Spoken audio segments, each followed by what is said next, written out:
York Times map shows the extent of this problem.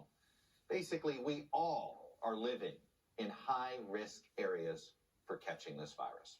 So joining me now is Dr. Michael Osterholm. He's an infectious disease expert at the University of Minnesota.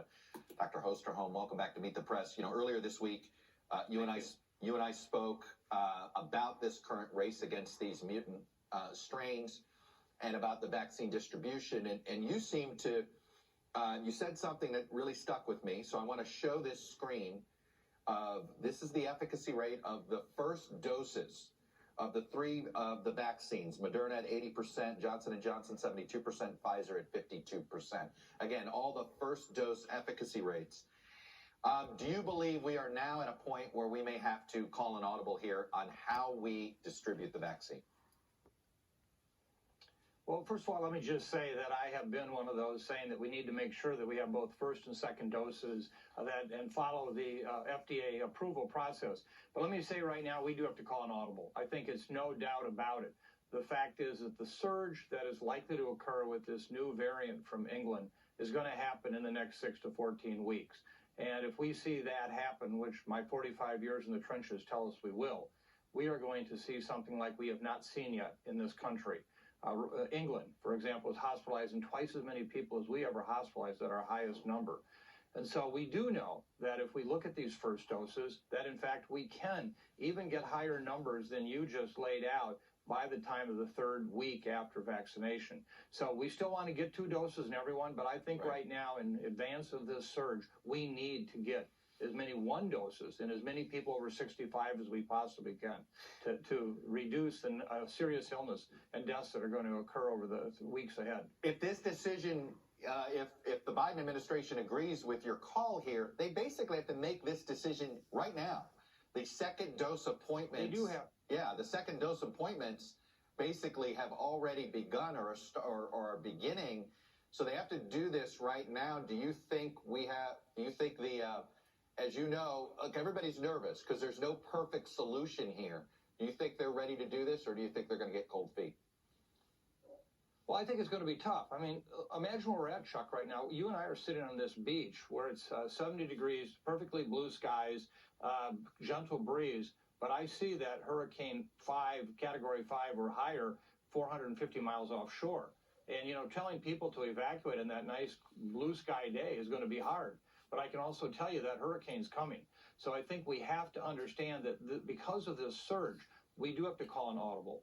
And again, we're not going to deny anybody their second dose. And actually, the data we have supports the longer you wait, the better you may do anyway with your vaccine. So we do know that if we get a number of first doses in people, particularly 65 years of age and older, we can really do a lot to reduce the number of serious illnesses and deaths in this next big surge, which is coming.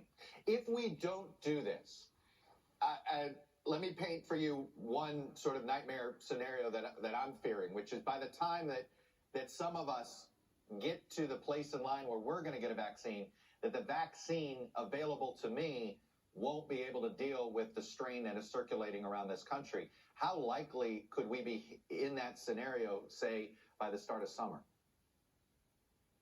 Well, I'm not sure that that's the scenario I'm most worried about. I think that the B.1.1.7 or the UK strain is going to become the dominant strain. And fortunately, that one has not shown its ability to evade the protection from the vaccine. But its ability to cause many more infections and much more serious illness is there. So I think right now that's the priority I would look at. When you look at the data on the other variants, we're very concerned about the ones from South Africa and Brazil that may, in fact, lead to evasion of the immune protection from either natural disease or from vaccine. But even if you look at the vaccine trials in South Africa, for example, what was missed in the J&J trial, no one who had the variant infection who was vaccinated died. So it may actually attenuate the serious illness and not just fully prevent it. So I think right now we have to concentrate on is what's going to be the surge. Imagine, Chuck, right now, at 120,000 to 130,000 people hospitalized at one point, we saw our healthcare system literally on the edge of not being able to provide care. Imagine if we have what has happened in England, twice as many of those cases. That's what we have to prepare for now. That's why I think we're putting forth this. The other thing we have to do is just prepare people. We're all loosening up right now. We see the case numbers coming down. We all want to end our pandemic fatigue and our pandemic anger that don't believe the pandemic's even real. We got to turn that ship around too. We're really good in this country at pumping the brakes after we wrap the car around the tree.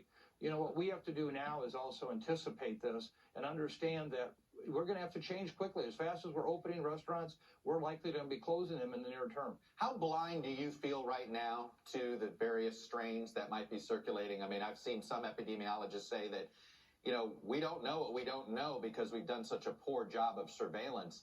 I know there's some fears that, we think there's a South African strain, a Brazil strain. People are worried about a Chicago strain and a Los Angeles strain. How worried are you about what we don't know and can't see right now? I'm very concerned about that. But I think the good news is that I actually see action being taken with this new administration, unlike we've seen before.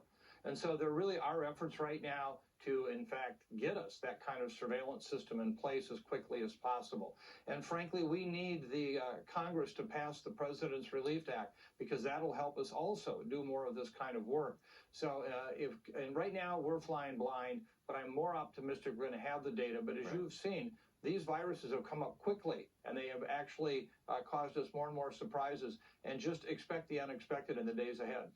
If you can't have a K95 mask or an N95 mask, would you double mask? I know you're a little concerned about some of the double masking ideas.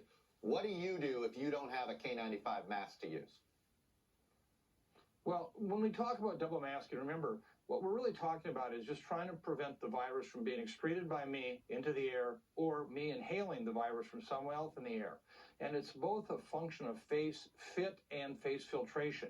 Think about your swim goggles. When was the last time anybody leaked at the lenses? They leak at the fit. And so what we're concerned about is that many of these face cloth coverings do have already compromised fit or filtration capacity. If you add on another mask, you may actually make it tougher for the air to move through the two cloth area, and then at that point it causes more air to actually leak around the sides, which actually enhances your ability to get infected. So I'm not saying that some couldn't be used in a better way, but at the same time there are many that you may do more harm. Let me just say right now, one thing that's really, to me, very important is we see up to 25% of people who wear it under their nose. That's like fixing 3 of the 5 screen doors in your submarine. What's going on there? We've got to